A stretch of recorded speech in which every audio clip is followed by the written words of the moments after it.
Bakit ganyan ang ginawa mo? Hindi ka na lang bumili ng ready-made na extension wire. Mas makapal ang hibla nito, tanso. Kaysa sa nabibiling extension na kulay black, maliit, maninipis ang tanso nun. Oh. Madaling Ito. uminit, Ito kasi masusunog. Ito, pwede mong gamitin sa portable.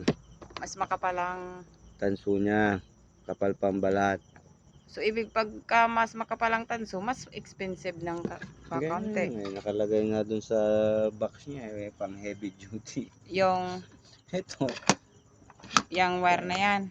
Pero hindi naman siya totaling dire-diretso ang welding. Lalambot din siya. Pang lang siya. Pero mas matibay yan kaysa doon sa bibilin sana na ready-made na. Oo naman. Malabang nabibili na ready-made na ganyan sa ginawa mo. Wala. Puro lang yun, di ba yung bilog lang siya? Ano, saan na ng bilog? Bilog lang yung niya, hindi katulad nitong double. Ayun, bilog lang siya, tapos manipis pa yung tanso niya. Ayan, Tapos yan, ano naman ang gamit niyan? W40. Para saan naman yan, gamit niyan? Pambaklas ng kalawang. Patingin, hindi ko makita.